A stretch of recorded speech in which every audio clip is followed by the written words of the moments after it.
Howdy, and welcome to episode 34 of the Back of the End Zone podcast. I'm Josh Reisdick here with Bryant Kleski, and this week it's Thanksgiving break, so unfortunately, we're back on the Zoom. Yeah, back on the Zoom calls like how it was over the summer, not in the studio today. But I mean, we do have a crazy episode in store for today. Obviously, it's rivalry week. Yeah, rivalry week where none of the records matter, nothing else matters but beating your rival. You got the game this week with Michigan, Ohio State.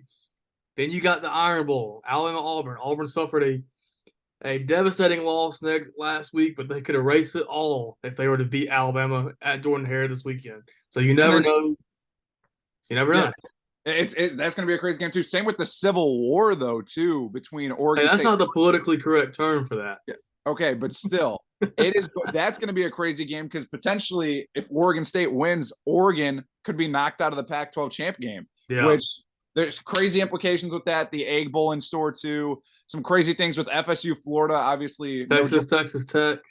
Yeah, like obviously, and there's so many. Like besides our Week 13 pick'em slate, there are so many other good games that could be there. But it's just we kind of went with, and you'll see later when we get into it. But we went with more of the games that are more known, more notable, and the ones that have some serious implications this weekend.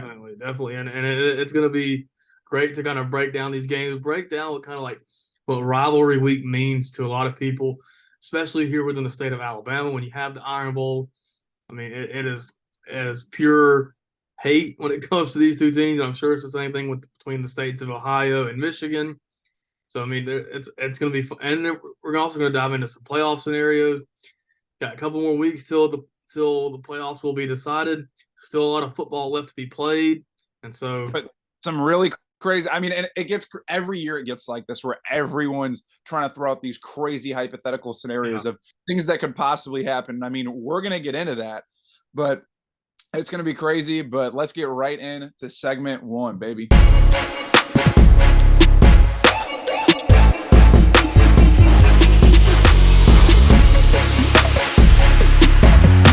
We start the main segment. The podcast is sponsored by Now Fitness. Now Fitness is a gym and fitness center based in Groveville, Alabama. They do personal training, group sessions with CrossFit and other workouts, and they help their local athletes get trained and get in their best shape. Call 251-269-3065 for more.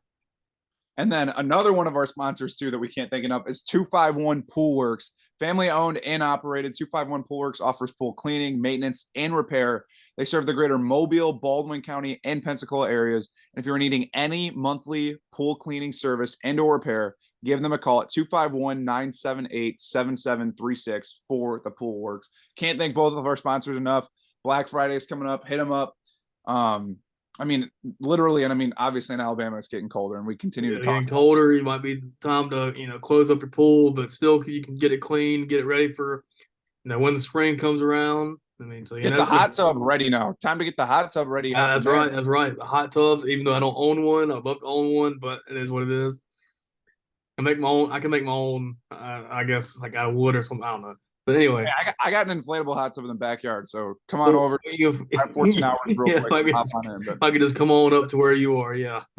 But to start off, I mean, obviously, rivalry week. We've got, like we said in the intro, we've got the game, we've got the Iron Bowl, we've got the Egg Bowl, and the Egg Bowl is interesting this week too. I mean, obviously on Thanksgiving Day, Lane Kiffin, and then obviously looking at the scenario for Mississippi State.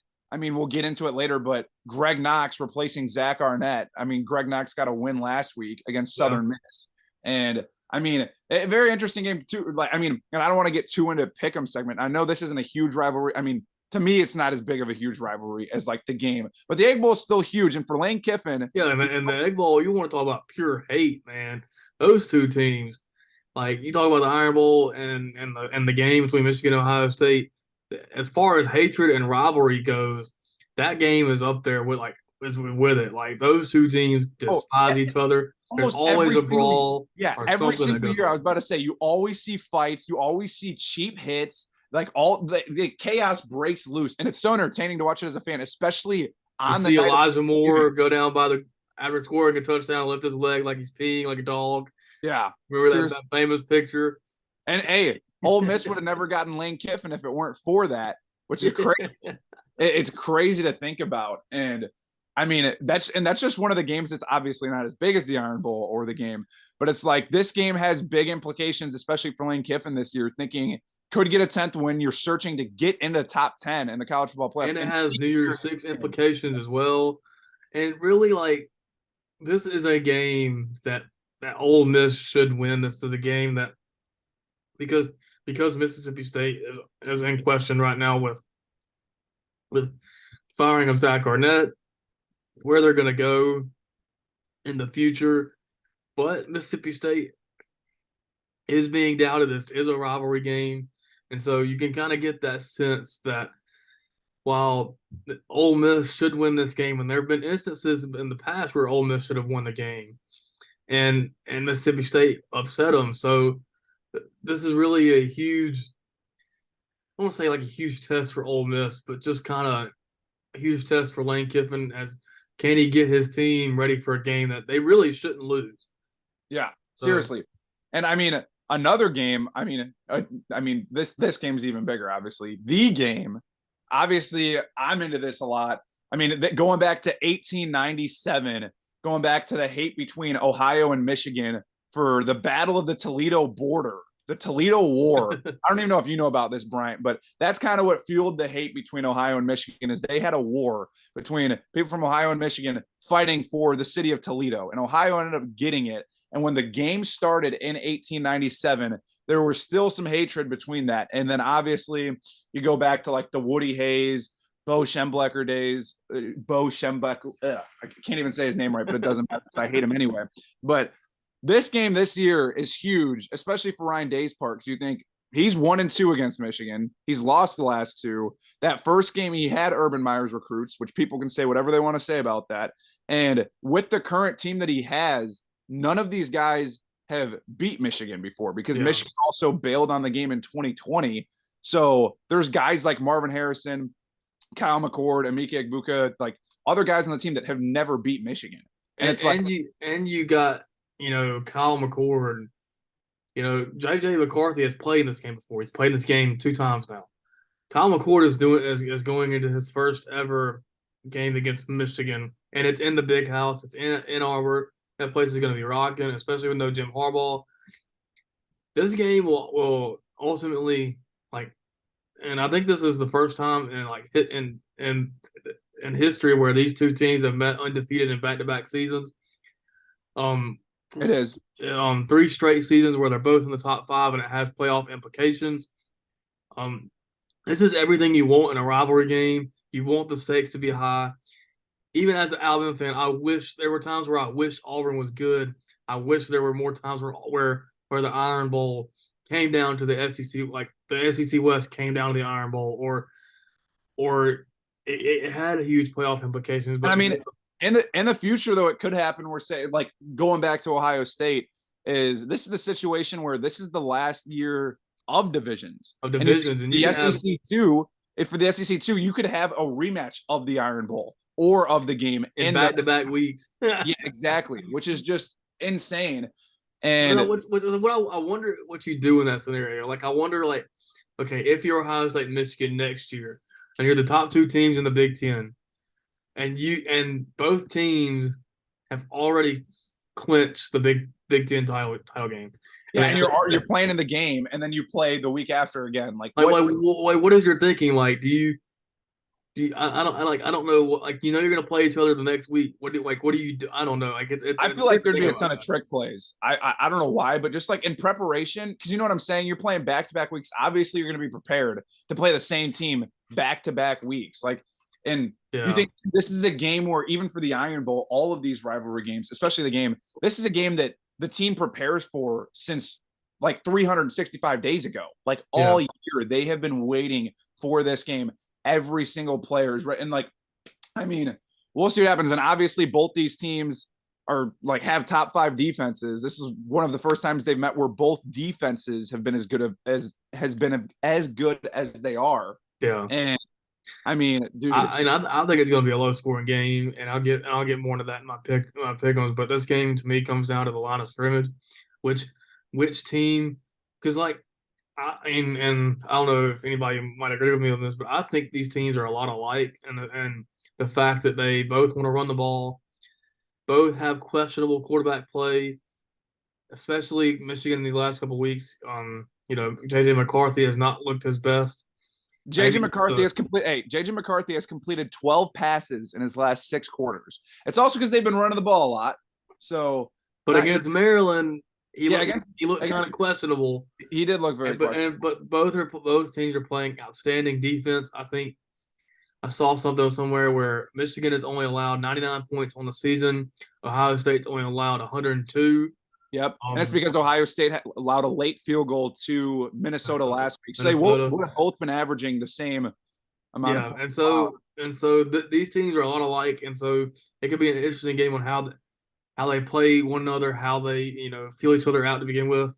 And so this game really just comes down to who wants it more, in my opinion, who can catch momentum early, and who can sustain the momentum. And obviously, Michigan will have the upper hand momentum-wise because they're in Ann Arbor, because they're in the Big House, and I still think they have a chip on their shoulder with Jim Harbaugh not being there. And there's a lot of and I've seen it all over Twitter this week. I've seen it all over social media. There is a lot of pressure on Ryan Day to not lose this game, because if he loses to a Jim Harbaugh-less Michigan team, to led by Ron Moore, there's a lot of pressure on Ryan Day to win this game, because coaching Ohio State has the upper hand with Jim Harbaugh not being on the sideline. Yeah, no, he definitely does. But the thing too, though, is, and I know I've talked about this in previous episodes, Ryan Day this year has had a different fire than he has the last 3. I agree with you. And I mean, like, and I know it's goofy as hell, however much you want to talk about it, but like the who wants to go after Lou Holtz? Yes, that whole situation. And you look back, the most fire I've seen out of Ryan Day is after last year's loss to Michigan. Then we still got in the playoff, and he had a different, I know Ohio State still lost to Georgia, but he had a different fire, a different fuel, and it was personal for him. And that's the difference this year too, is this whole year has been personal, and you have seen him every game, like fired up, like literally getting after it with the team in pregame huddles and like postgame speeches, pregame speeches. He's in it. He's in it. And like, he wasn't like that before. Not that he wasn't, but he didn't have the fire that he has now. And we'll see how that ends up playing out, because needs to pick up on some play calling, especially against Michigan. But I mean, maybe they need to steal signs. I actually saw something on Twitter this morning about a Michigan fan claiming that Ohio State had a video, someone like you, Bryant, at South Alabama. They had a video, someone that worked for video management for Ohio State that was just filming their practices with stealing signs at other games. I'm like, okay, thanks for pulling that out of your butt. But yeah, this game is going to have everything on Saturday. Big. I wish this was kind of like a night game, but of course, big noon kickoff has it, so it'll be at noon. But it'll still be a great game. I can't wait to watch it. But there's a more important game on Saturday, especially in the state of Alabama, where in this game, it doesn't matter what your record is. It doesn't matter what you did the past week, what you've done in past years. None of it matters when it comes Saturday in Jordan-Hare when the Iron Bowl kicks off. I mean, you want to talk about Ohio State and Michigan. This is a rivalry in which you have to go to work with these people. You have to go to school with these people. You have to go to church with these people. You can even live with people that may be Auburn fans or Bama fans. Like, this is pure hatred in its purest form. You have a fan wanting to poison the trees at Auburn at Jordan-Hare because he hated Auburn so much. You have Auburn fans poking fun at Bama over the tornadoes that hit Tuscaloosa in 2011. This rivalry has everything in store. And I don't care what Auburn did last week. They might have lost to New Mexico State, but it will not matter, because especially in Jordan-Hare, and I've preached this all year. And if you know the rivalry, you know what I'm talking about. If you know the rivalry, you just know when the game is played in Jordan-Hare, it is just, I don't know what Auburn does. I don't know what kind of rituals, what kind of burial ground they have underneath Jordan. They do some Texas A&M type stuff. That's probably what they're doing, man. It's probably worse than Texas A&M stuff. But but the game always goes weird. Something happens to where even an Auburn team that's not as good, that shouldn't be nearly as good as Alabama, somehow stays in it. Like in 2021, 2 years ago, there was no way in hell Auburn should have kept that game close. When they took Bama to 4 overtimes, and Bama finally won, and it was 24-22. Yet Bama didn't get a touchdown till 29 seconds left to go in regulation. And then that same Bama team goes and thumps Georgia in the SEC championship game. In 2013, 10th year anniversary of the kick six. I remember watching it. God, I remember watching it, and I hated it. Like, just something you never thought would happen, but it happens in the Iron Bowl. And so this game is just a huge deal in the state of Alabama. If you follow the rivalry, you know what I'm talking about. Big thing, though, is for me, I mean, and I know it doesn't matter. I mean, Auburn did lose to New Mexico State 31-10 last week. You can say whatever you want. They could have been looking ahead, which I think they probably were a little bit. And that's the interesting thing here. But I mean, then again, it's in Jordan-Hare. Yeah. The spread is 14.5. I think that Auburn will cover that. I hate to say it, but I think that I don't know. I wouldn't be shocked. I would not be shocked. I wouldn't be shocked either, especially with it being in Jordan-Hare. I think that's.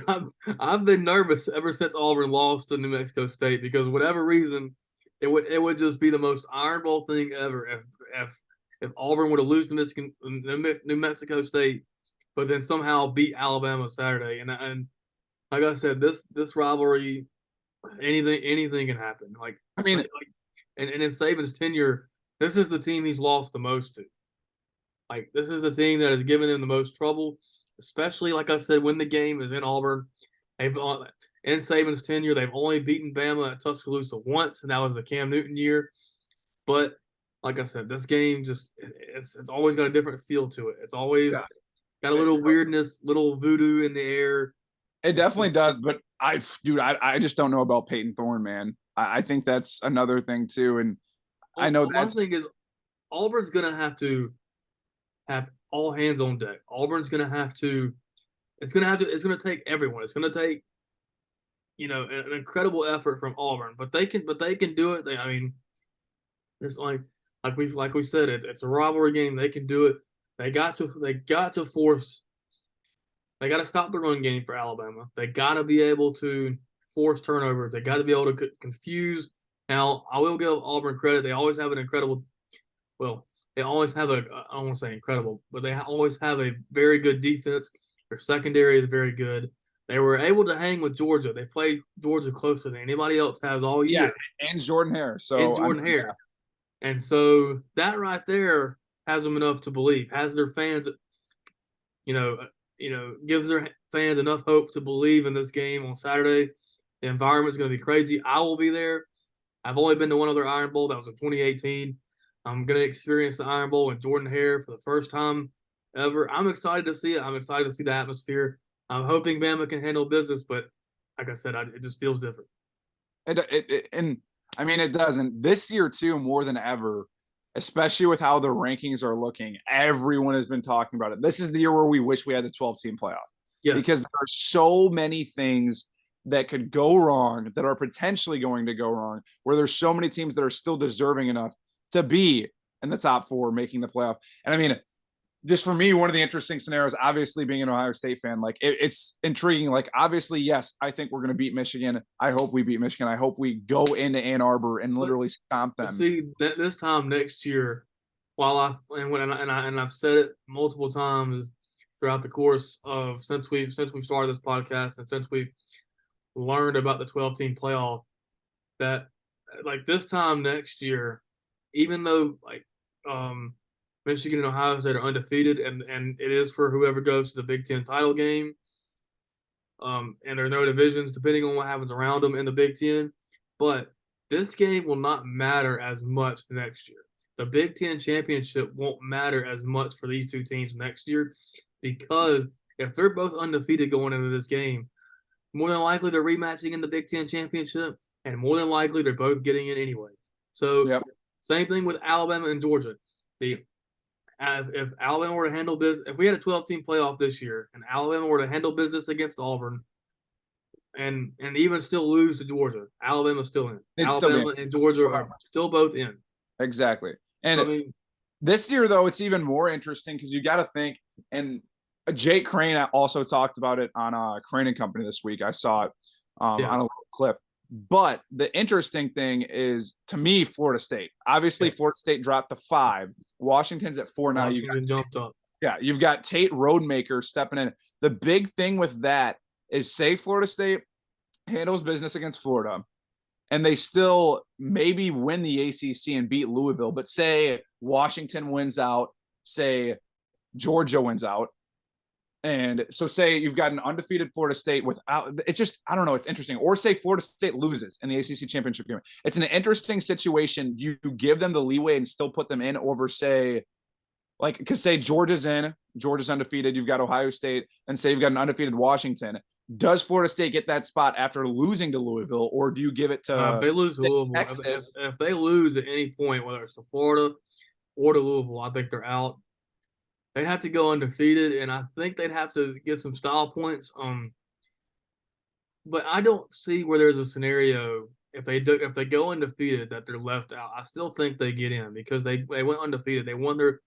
I would agree. But depending on how they look against Louisville, say they beat Louisville by 2 scores, they're going to get in. I mean, I think they still deserve a shot to get in, even undefeated, because we've seen teams get in even with a major injury. Like, yeah, I hate to bring it up, but Ohio State, first playoff ever, had 2 quarterbacks go down. They were down to their third string. Cardell Jones, yep. You know it more than anybody. Cardell Jones stepped in. The 12 gauge, baby. 12 gauge. First 3 starts, 3 wins. Big Ten championship, beat Alabama, beat Oregon. Yes. Now, a lot of that had to do with Ezekiel Elliott and the weapons he had around him. That is true. But still, though, Cardell Jones still handled business in those games, and so you've seen that before. And for Tate Rodemaker to be successful, those like Ezekiel Elliott did, like Michael Thomas did, like some of those other players on Ohio State, those players will have to step up and make plays around him. And he has the players to make those plays. He has the Tate Rodemaker has the players to make those plays. We were Johnny Wilson, Keon Coleman. Yeah, we were talking about it before we came on. Like, they have the playmakers, and so all he really needs to do is be a mid quarterback, and they like literally he could be a 68 overall Madden quarterback, and he'd still get the job done with the playmakers around him. Like, I don't know about all that. I mean, they might against Florida probably, but this Louisville team has caught fire. Louisville is good. But I mean, we'll see. We'll see. I think Florida State's definitely gonna have some tricks up their sleeves. We'll see. I think it could be a lot of screen passes and stuff too, just to get the job done. But and the most interesting scenario when we're talking about these scenarios to me is, okay, you have Florida State. Florida State wins out. Okay, they're undefeated. Washington wins out. No. Washington loses the Pac-12 championship. Oregon wins out. Okay, then you have Michigan or Ohio State. Whoever wins this game this weekend, they go on to win the Big Ten championship. They're undefeated. They have 2 undefeated teams, Florida State and then Michigan or Ohio State. But then you have Texas who wins the Big 12 championship.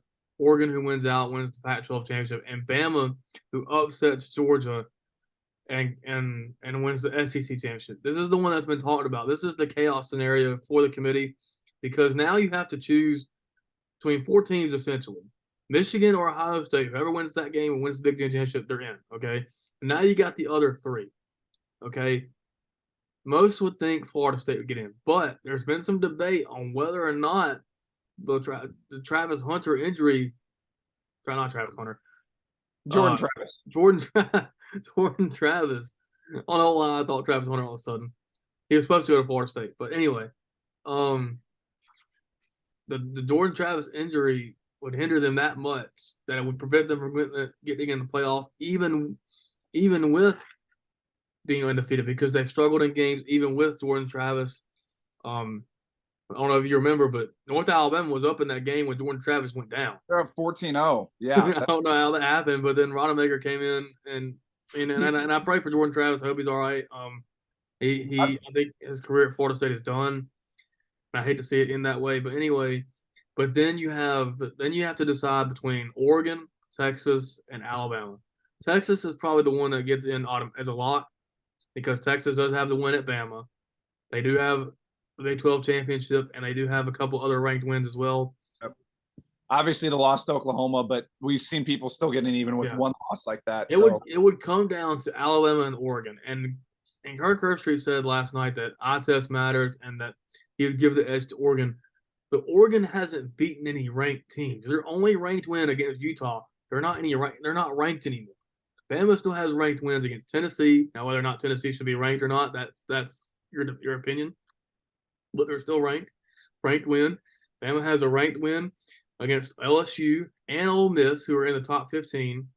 And then that win, if they were to beat Georgia, number one team who's won 20-something straight games, like almost 30 straight games, that win against Georgia would have to count for something.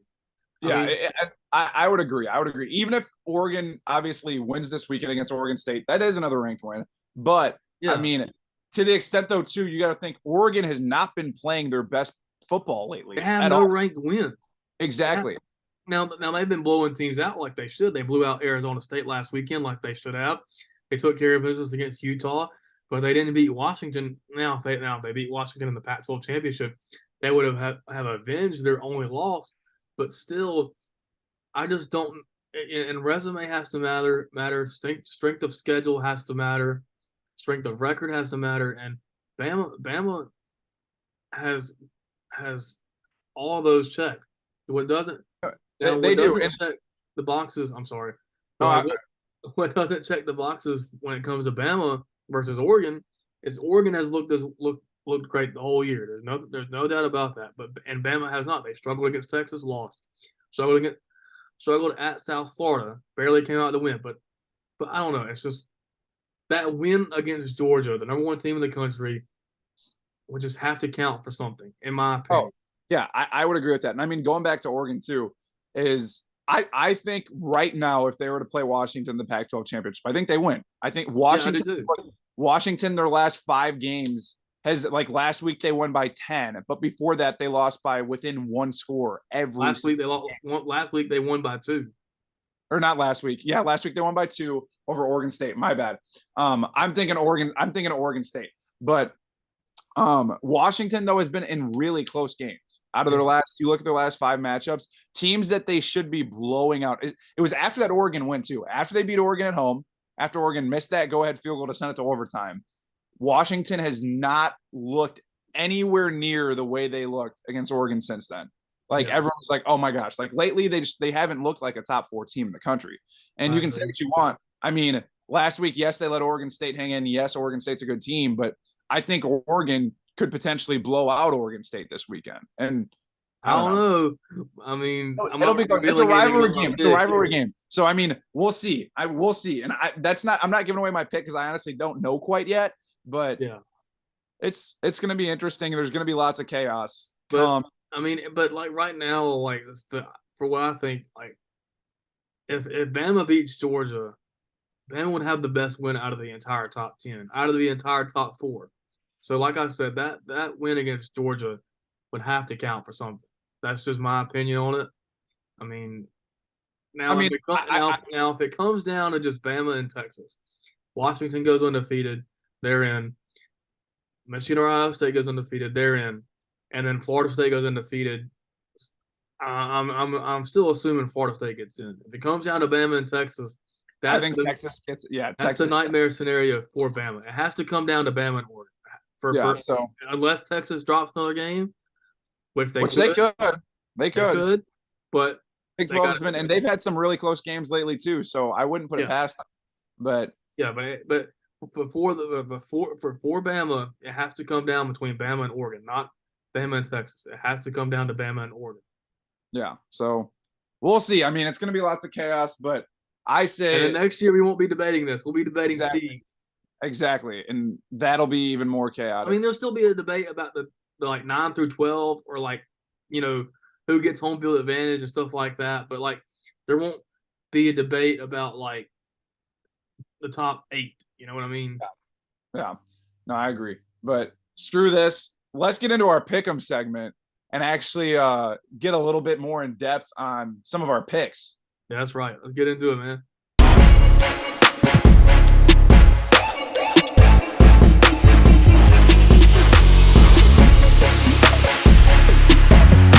For our week 13 pick'em segment, rivalry week, we have Blake Lane. He runs the Uptempo Podcast. It's an Auburn podcast on the War Report, I believe, network.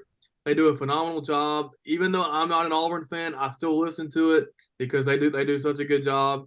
He has over 1,000 subscribers on his YouTube, and that like I said, they do a phenomenal job, and we're excited to have you, man. Hey, fellas, I appreciate y'all. I'm glad to be on here talking college football, and I love the job that you guys do. It's a big week for college football. It's rivalry week, right? That's right. And I feel like everything's about to shake out as we watch the playoff committee and where they rank the teams. And there's a lot of debates out there of who's going to get in, but I feel like this is the week where it's going to shake out. And you might have an upset or two, and it might be total chaos, Oregon and Oregon State on a Friday night. I know it's in Autzen, but that's tricky playing on a Friday night. Texas, are they going to keep skating by? And then Florida State losing Jordan Travis. I think that's a huge blow. So, I mean, it's going to be a heck of a week.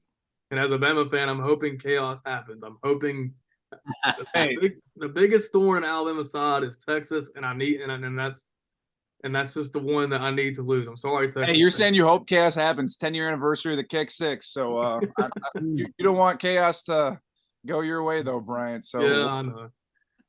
We'll see. It wouldn't shock me at all. To start our Week 13 rivalry week pick'em segment, we have the Egg Bowl. Obviously, number 12 Ole Miss going to Mississippi State. And this is a big game. Bryant and I talked about it a little bit earlier in our opening segment. This is a big game for Lane Kiffin. Obviously, looking to go 10-2, looking for a potential New Year's Six game. And last year, obviously lost this game. And Mississippi State hasn't won back-to-back Egg Bowl since 2011. So also another big game for Mississippi State. But the big key for me is obviously Greg Knox is replacing Zach Arnett. Greg Knox had a big win over Southern Miss last week, but I just don't know if Mississippi State has what it takes to get it done against Ole Miss. Obviously, Jackson Dart, Quinshon Judkins, like their whole offense is so explosive, and I think Ole Miss wins big. There's going to be a little bit of chaos. Obviously, I think there's going to be a couple fights like there always is. Super entertaining game, but I think Ole Miss comes out on top. Yeah, you talk about pure hatred, and we talked about this in the opening segment too. These two teams, like when it comes to like the game between Michigan, Ohio State, and then the Iron Bowl, this game is up there with pure hate. Those two teams absolutely cannot stand each other. But as I said before, like you alluded to, this is a big game for Lane Kiffin because he always loses a game he shouldn't lose. There's always a game that is weird for Lane Kiffin, and we haven't seen that game yet. I mean, his only two losses this season have been to Bama and Georgia. I mean, those two teams are in the SEC championship for a reason. I still think Ole Miss takes the win here because I think Ole Miss is the better team, top to bottom. But I do think it's closer. I do think Mississippi State gets up for this game, and I think they want to go out on a high note. They want to. I mean, I still think Ole Miss wins, but I like Mississippi State to cover. Fellas, my thing with this game is I just don't know if Mississippi State's offense can keep up with Ole Miss's offense. Yeah, that's the head scratcher for me here. Mississippi State they were dealt a terrible hand, and it goes back to last year when the Pirate passed away. Zach Arnett was thrown into a fire, and he lasted 10 months on the job. And, we kind of all knew that it wasn't going to work out. He tried to switch up schemes and on the offensive side of the ball, and they went away from the air raid, and they didn't have the personnel to really do that. Yeah. And it was just a disaster from the get-go. And, I was on my show and telling Mississippi State fans, like, hey, I don't think you're going to have the success that you think you are this year. And lo and behold, here we are. They're struggling, you know. Yeah. And you look at Ole Miss and Lane Kiffin, and you guys are right, man. Lane, look, after last year and the flirtation with Auburn and everything, and Ole Miss was kind of wondering what direction was Lane going to go. Like, was this thing going to be a dumpster fire when he comes back? Or is he going to take us to an exceptional year? And I think he's done that. I think this team's hungry. Jackson Dart is playing at an elite level. Their run game with Quinshon Judkins, it hurts, but he should be an Auburn Tiger. But I mean, he's killing it at Ole Miss. But their offense is just so explosive, and they, you know, they're getting better on the defensive side of the ball. Pete Golden, that was a big pickup for Lane, but they didn't do too hot against Georgia. But they've done well against the lesser competition this year. So I like Ole Miss. It's going to be chippy. It's in Starkville, right? Yep. Yeah, so it's going to be chippy. Yeah, and Mississippi State will hang around for a little bit, but I like Ole Miss. I like them by 2 scores, man. And I can see that. Like I said, it's always like, I feel like for the Egg Bowl, there's always something in store that we, you know, that happens that, you know, I still, like I said, I still think Ole Miss wins. I just think it's a little bit closer than people think. Yeah, I mean, I agree. But one of the closer matchups, one game that I think is going to be even closer than that, is our second match of the day. We got Texas Tech headed to number 7 Texas in Austin. And obviously, I think this game is going to be a lot closer than a lot of people are anticipating, especially you think Texas's last 5 games, each opponent has been within 10 points. Last week, they beat Iowa State by 10. Every game before that, they won within 1 score. And obviously, like, they were without Quinn Ewers for a few games, but the big thing for me is just Texas hasn't, I don't know if they haven't been the same, but they've just been playing to the level of their competition. And that's why I think this game is going to be a lot closer than it should be. Texas Tech won last year's matchup. This could potentially be the last matchup for the foreseeable future between these two. Obviously, with Texas going to the SEC next year, they're not for sure going to be playing every year again. Obviously, last week, rivalry week 2.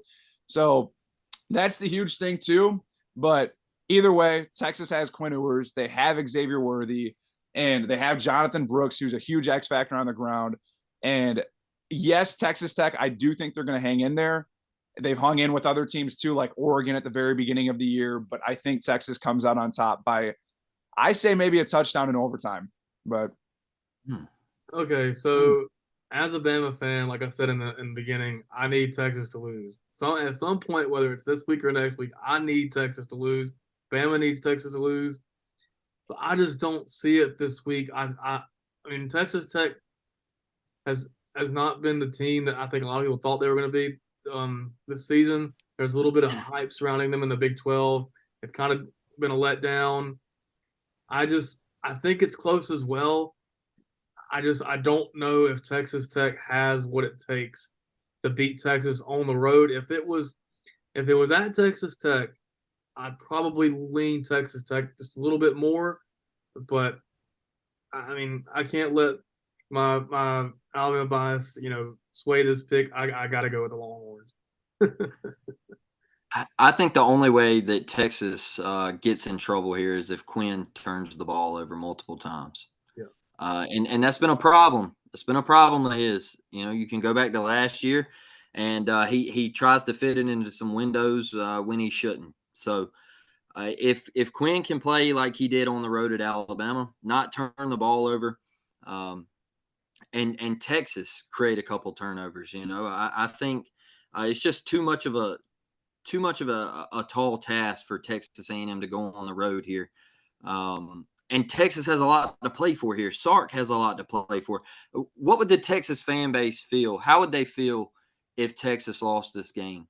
I mean, it would be gut-wrenching because your playoff hopes are on the line. This is your last season in the Big 12. You're headed to the SEC where things are going to get a little tougher to get to that playoff. And you miss out because you lose to an in-state rival in Texas Tech. There's a lot to play for here for Texas. A lot's on the line. I like Texas in a close one. I like Quinn to make enough plays. Xavier Worthy over the top, stretching that Texas Tech defense. I like them in a close one. No more than 7 points, man. Yeah, I think we could all agree on that one.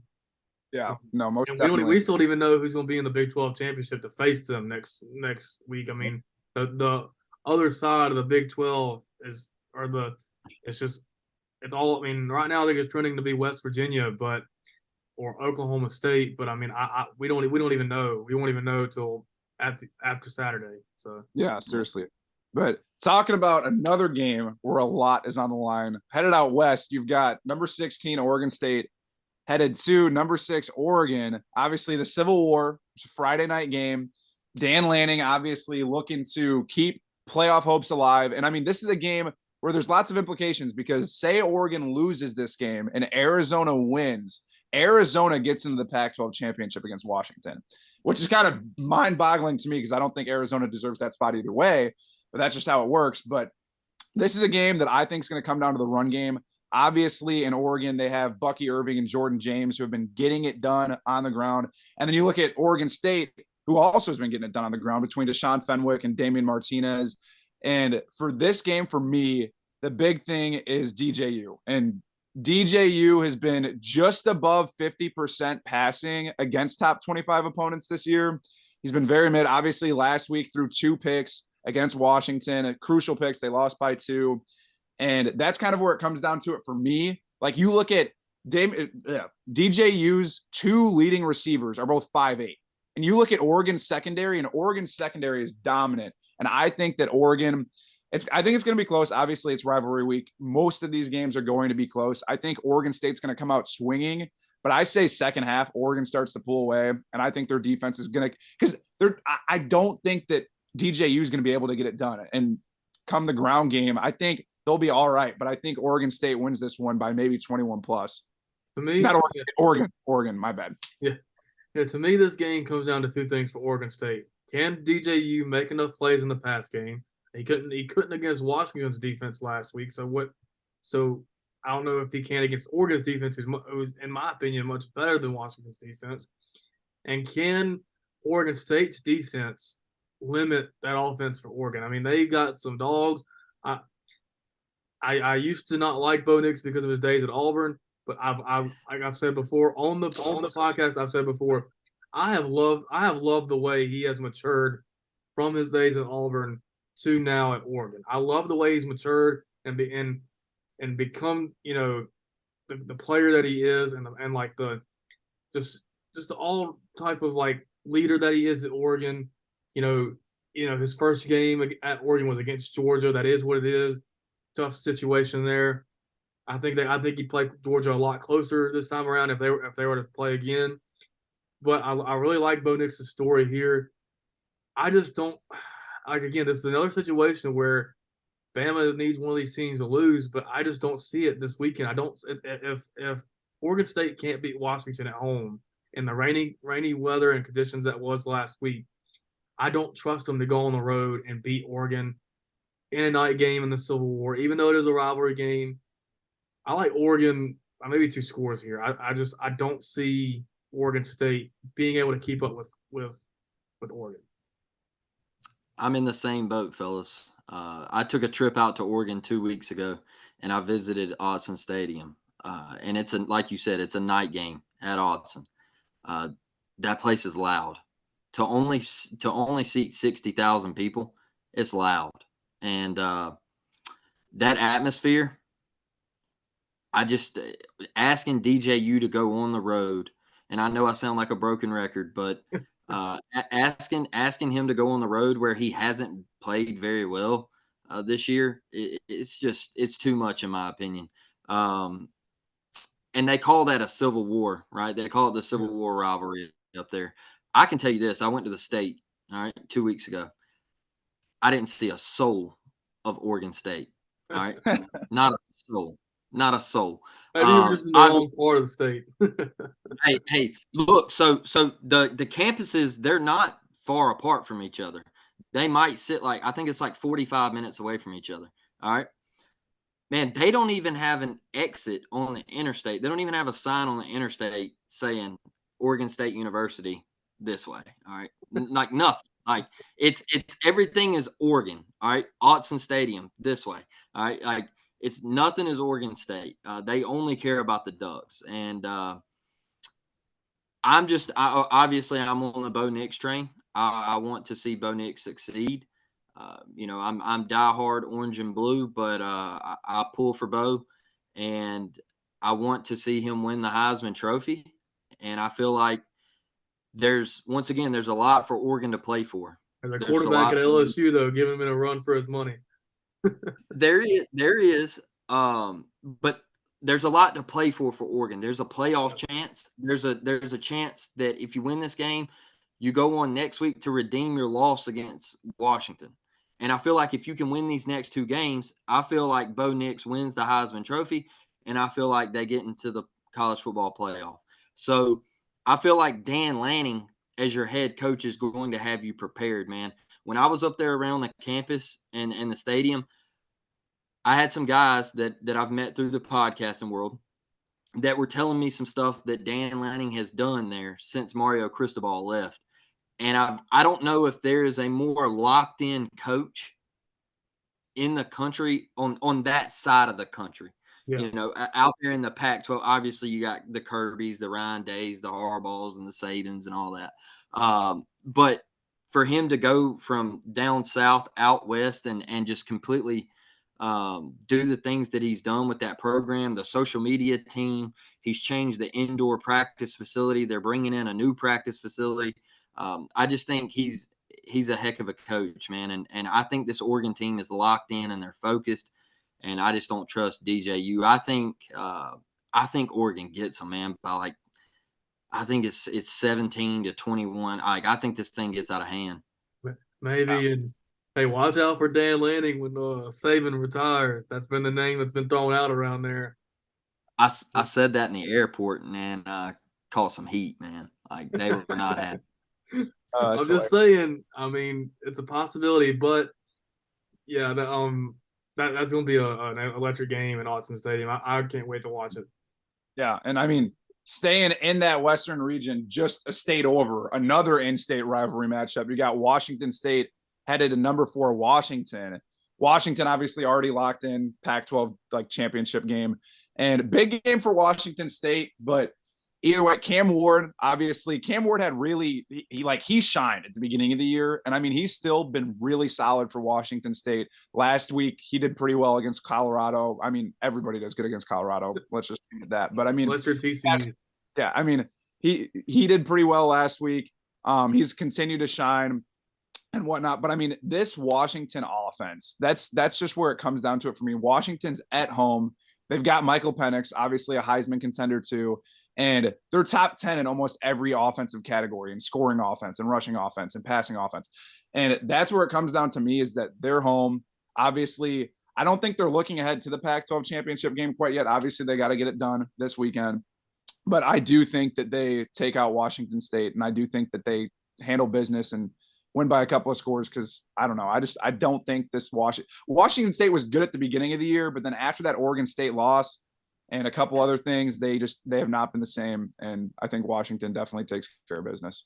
Yeah, and I agree with you. Like not a lot of upsets here in this pick'em, but stay tuned for the next few games. I might have one in store for you.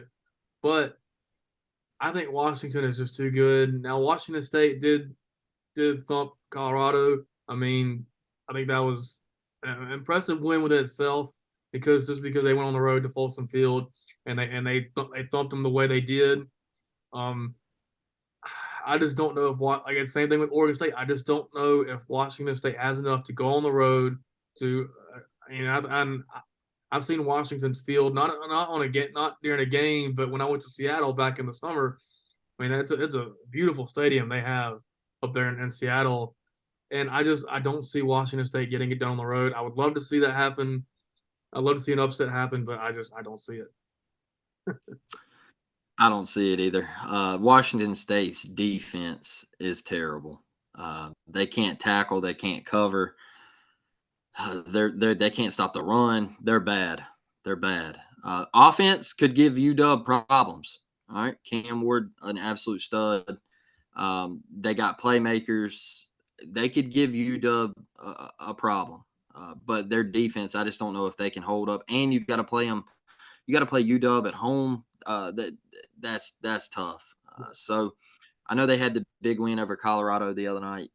I love watching that, but I just don't know if they're going to be able to carry it over, man. I like UW. If I had to say, I'd say like UW. Let's go high scoring, man. Let's go shootout. Let's go like 42-31. I can see that, yeah. I could see it too, for sure. But I think one of the most interesting games that we have on this slate is set right here. We have number 5 Florida State taking on Florida in Gainesville in the Swamp. And the interesting part about this is obviously no Jordan Travis and no Graham Mertz after both of them suffered their season-ending leg injuries last week. Brutal to watch, but I mean, you've got Tate Roadmaker coming in and Max Brown for Florida. And Tate Roadmaker was able to get it done last week against North Alabama when Jordan Travis went out. And looking at this game, Bryant and I were talking about it in our main segment. Just for me, yes, Florida's good. They lost by 2 to Mizzou last week. But the fact of the matter is that they gave up over 330 yards through the air to Mizzou. And yes, Mizzou has, we talked about it, they have Brady Cook, they have Luther Burden, they have weapons. And I know that Tate Roadmaker is going to be at quarterback, but I told Bryant, Tate Roadmaker could be as mid as you want him to be. He could be a 68 overall Madden quarterback. He has Johnny Wilson and Keon Coleman. If he gets the ball up there, they are going to make plays. And I think that's what gets it for me right now is that all he needs to do is just be mid. He doesn't need to do anything. It's like he doesn't need to stand out. He has the playmakers. He has everything that he needs to do. And I don't think Florida is too much of a threat. Yes, it's at Florida, but I don't think their defense is as much of a threat to him due to the playmakers that he has around him. So I'm taking Florida State in Gainesville. All right, so this game is on the road for Florida State, going in the Swamp, a night game in the Swamp. I've been there when Bama played at Florida a couple years ago. I went to that game. It was electric, even for a 2:30 game. It was just the Swamp is a top 10 atmosphere in college football. It's a must see. Tate Rodemaker, I just don't know enough about him. I don't know enough about Mac Brown. Now, when Florida wants to get up for a game, they do. You saw it against Tennessee. They were able to beat Tennessee at home earlier in the year. They were able to almost beat Mizzou last week. And I think the Jordan Travis injury is too much to bear. I'm going with Florida here at home. I don't know. I just have a feeling that there could be an upset somewhere in here, and I feel like with FSU, they haven't, even with Jordan Travis, kind of like Texas, they've been skating by. They skated by Miami, they skated by Boston College and Virginia Tech and Clemson and other schools. It's like they've been begging for a loss, and I feel like it comes this weekend right before the ACC title game when they got to face a very good Louisville team. I think Florida gets up for this one as a huge win for Billy Napier and the Florida Gators. I'm going with the Gators. I think Florida State loses next week in the ACC championship game. I like Florida State in this game solely because Florida's defense is atrocious. They can't stop it through the air. They can't stop it on the ground. They can't tackle air, fellas. It's bad. It's bad. Fellas, Keon Coleman's a freak. Florida State has a two-headed monster in the backfield. They have weapons. If Florida had any hope on D, I would take the Gators here. But I can't. I think Florida State wins a close one. I think they win this thing by a field goal, like 24-21, something like that. But you do give Florida a chance, which makes my pick not feel so bad. I do give them a chance. I do give them a chance. It's a rivalry game. Florida's going to come out. They're going to be hyped up. But I think Florida State loses next week. I could see that. Yeah. I can see that too. But all right, going into our sixth, not our last matchup, but the best matchup of this rivalry week. We got the game Number 2, Ohio State headed to number 3, TTUN or TCUN, those cheaters up north, in Ann Arbor. Obviously, Michigan leads the rivalry 60 to like 52-6. It's at Michigan in Ann Arbor. But the big thing with this game, me and Bryant were already talking about it, is both defenses. Looking at it in previous years, like this is Ohio State's best defense that they have had in probably 5 or 6 years. And Michigan's obviously always up there, always have a great defense. But it's like you look at this, Ohio State's defense, number 1 in the country, only allowing 10 touchdowns all year. Michigan's defense, number 2 in the country in that same category, allowing 11 touchdowns all year. And then Bryant and I also talked about it. Ohio State's allowed 102 total points on the year. Michigan's allowed 99. Like both of these defenses are extreme freaks. They're there, they're punt. And like the other thing too, sorry, I keep going everywhere, but there's a lot of former injured players for Ohio State that are coming back this game, between Tommy Eichenberg, one of our starting linebackers, Michael Hall, one of our defensive linemen, and Josh Proctor, our starting safety. There's a lot of guys coming back. And this game to me comes down to the ground. And I think more than anything, obviously, Blake Corum, like obviously could have been a Heisman contender last year if he didn't get injured. Having another great year this year. I'm pretty sure he leads FBS in total touchdowns too with 20. He's up there in all rushing categories too. And since 2001, whoever has won the game was leading the game in rushing yards. So it's going to come down to rushing yards. I can guarantee you that. Travion Henderson for Ohio State, within the last 4 games, he's averaged 125 rushing yards and 5 touchdowns in 4 games after missing 3 games. So he's been completely dominant on the ground. And for me, obviously, I'm going to pick Ohio State. I'm an Ohio State fan, but this game is personal for Ryan Day. He's lost the last 2 years after Ohio State won the previous 8. And going down to it, I was talking to Brian about it. Since losing last year, he has had a different fire going into every single game. Going into that Georgia game, they still lost, but he has been like, he's just had a better connection with the players, better connection with everybody. After the Notre Dame game, calling out Lou Holtz, everyone thought it was funny. It was a joke. But to me, as an Ohio State fan, that's what I needed to see out of him, because literally as a coach, he's had a different fire. And obviously, there's no Harbaugh coaching. It's in Michigan. But Sharon Moore is going to be the head coach, offensive coordinator. And the last 2 weeks haven't looked that great. Didn't look great against Maryland. J.J. McCarthy's only completed 12 passes within the last 6 quarters. Ohio State wins. It's going to be close. It's always close. But I say Ohio State wins in overtime by 3. I think this game, and I said this earlier in the show, this game comes down to the line of scrimmage. Whichever team on both sides of the ball can control the line of scrimmage, can get things going on the ground game, and then stop the run from the other team, will win this football game. And then another thing is, to me, it comes down to the quarterbacks as well. Of course, you have Kyle McCord, who's been okay. He hasn't been the C.J. Stroud or the Justin Fields that Ohio State has seen the last several years in their quarterback, but he's been good enough. He's been able to get it to his playmakers. They're undefeated for a reason. But with Michigan also, J.J. McCarthy, this is his third time playing in this game. He has a little bit more experience in this game, especially with it being at Michigan. This game is such a toss-up. Like it's like either one of these teams can come out, and even with Harbaugh being off the sideline, I still think it gives the Michigan players a chip on their shoulder. I've been riding Michigan all season long, and I'm going with the Wolverines here, 3rd straight year, going to the Big Ten championship. I think J.J. McCarthy makes enough plays through the air and has the least mistakes. I think Kyle McCord, somewhere in the middle of the game, throws an interception or makes a mistake against this Michigan defense, and I think the Wolverines get it done at home. Well, fellas, y'all laid the keys to the game out perfectly. It's going to come down to who wins in the trenches. And the way both of these teams love to run the football, both of these teams love to play defense. I think this is going to be an absolute just slimy, just grimy, old school football game. And it's going to be perfect on Saturday morning to kick it off right at 11 a.m. First watch of the day. Absolutely love it. But my pick is the Ohio State Buckeyes. I gotta go with the Ohio State Buckeyes. Amen. First because I don't know how you can cheat and still not win anything.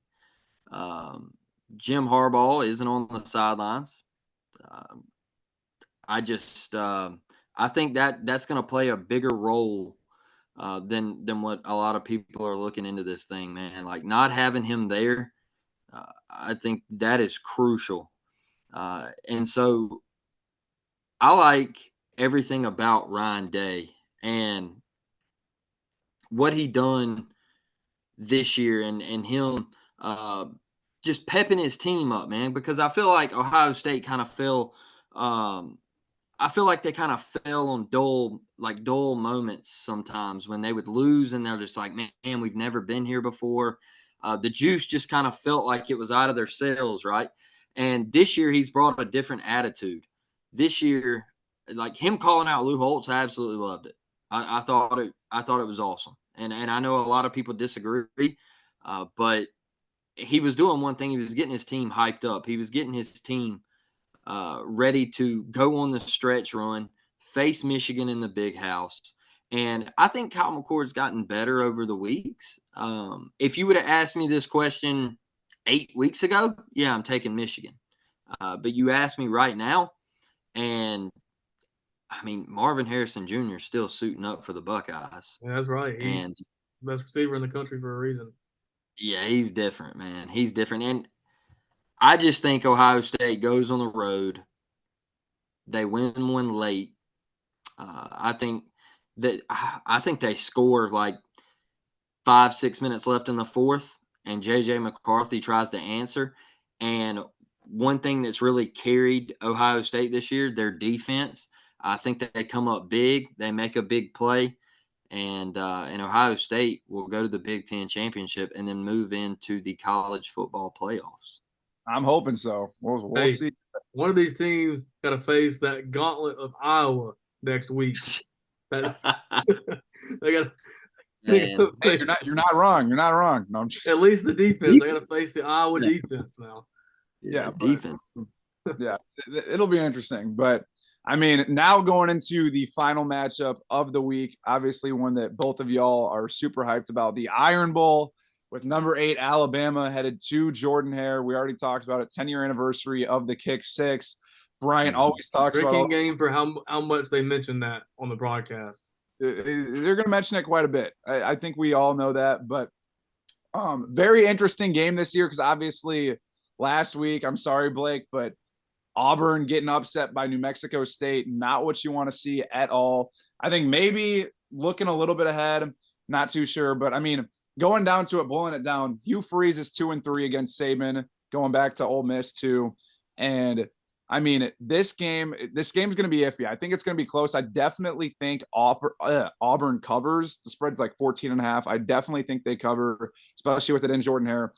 To me, it just comes down to if Jarquez Hunter and if Peyton Thorne can get the job done. And because thus far, I know it's just been, at least for me, watching it from an outside perspective, looking in, Peyton Thorne has not looked complete and has not, I don't know. I just haven't seen much that I like out of him passing wise. But the big thing for me is Auburn's defense has been holding their own. You look at them, especially against Georgia too. Obviously, Georgia won. Brian and I already talked about it, but Georgia won 27-20 in Jordan-Hare. And that's the number one team in the country. And the fact that they were able to do that against Georgia makes it scary for me, especially for Bama going into Jordan-Hare. As of right now, I still don't even know who I'm going to pick, but I'm just kidding. I do. But I'm going to pick Auburn to upset Bama. I think that it happens. I think that it happens. I think Bama may be over. I know I don't want to say they're overlooking them, but I think they will slightly. And I think this Auburn defense will make the stops that they need to make, especially with it being in Jordan-Hare. The voodoo crap is going to happen, and Auburn's going to win in another close one. But okay, so to me, for Auburn to win this game, and I alluded this earlier, it's going to take all hands on deck because you don't know where they're at mentally after the loss to New Mexico State. Yes, you expect them to get up for this game because it is the Iron Bowl. It is for bragging rights. It is It means so much to so many people in the state of Alabama. The players and the coaches should know that this is the game that you win, but you still don't know where they're at mentally. You don't the coaches can tell you all week long, this is what you need to get up. Like, they can preach it to you all week long, but unless you get up and do it, you never know. And so, can Auburn catch fire early? I think that's the name of the game for Auburn here. Can they catch momentum early?